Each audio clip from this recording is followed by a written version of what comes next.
Consistency and commitment are just wildly important to success in fitness. If you want to get to a high level, if you want to reach the upper echelons, if you don't have those at your foundation, you're screwed. Absolutely screwed, without question. And the vast majority of people don't possess it. I'm just gonna call it what it is. If you feel offended by that, I understand, but it's part and parcel for this whole thing. I'm trying to be honest, and I think you need honesty. If you feel a type of way about it, it might be because you are, in fact, one of those people who's missing consistency and commitment. If that's the case, look inward. Figure out why. Prioritization comes from being committed to something so that you can be consistent with that thing. As an example, I'm sure by this point in time, you've noticed my voice. I spent a long day working at the store, selling supplements, doing my thing. I'm tired. I'm ready to go home. Like to see my family, spend time with my daughter, put down my son. I have a lot of other things that I need to do today still. It's gonna be a long night. But I committed to this, to doing this, to sharing this information with you guys. I'm committed to it, and I'm going to be consistent with it. So here we are. Doesn't matter how my voice sounds. I'm gonna get it done. Doesn't matter what I have to do later. I'm gonna get it done. I'm gonna make it happen. I prioritize it and I find a way to execute on it. A lot of people's gains are being absolutely screwed with because they cannot be consistent. They can't commit to what is necessary to see results. Sometimes it's just a matter of keeping with the program that you've made for yourself. The idea that you were going to work out 4 days a week, doing whatever muscle groups on each day.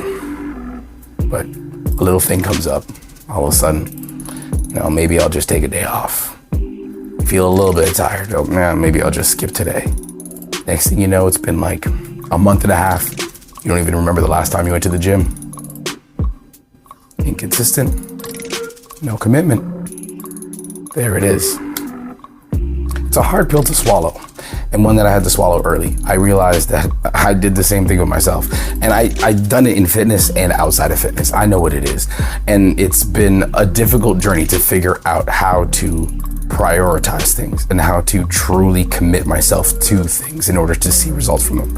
It doesn't even guarantee that you're going to see results. That's the funny part, and perhaps that's the reason why a lot of people don't end up committing and putting in that time. I can't really answer that or speak to it. It's just speculation. But it is a reality. If you really want to see results from something, if you want to make gains, you have to be consistent and committed. That's it. Now, if you're working with a trainer, that's going to involve you consistently executing on the program that they've put out for you and be committed to the process, committed to what it is that they've set out for you. Because if it is that you've chosen this particular person for your journey to help you guide you on your fitness journey, then you have to have believed in something that they offered, something that they had, something that they were doing.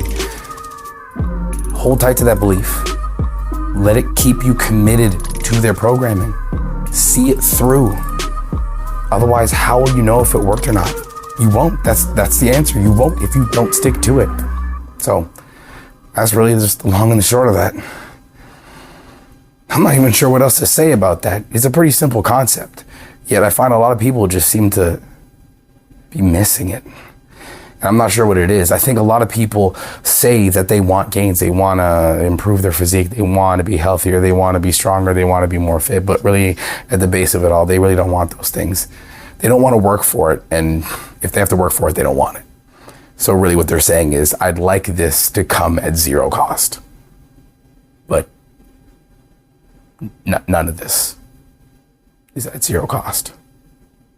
If you don't realize that, you're lying to yourself or to everybody else, or both. Anyway, that does it for this set. Let's keep it short and sweet. Done. Racket. Oh, before I go, if you haven't worked in the retail space, I'd just like to provide you a little piece of advice. So humor me, if you will. If you come at close to any establishment and the people who run said establishment tell you that they are closed, You're welcome to make your plea and ask if they'll stay open. But if they say no, just leave it alone. They have lives. They have things they want to do. You're not special. All right, I'm done.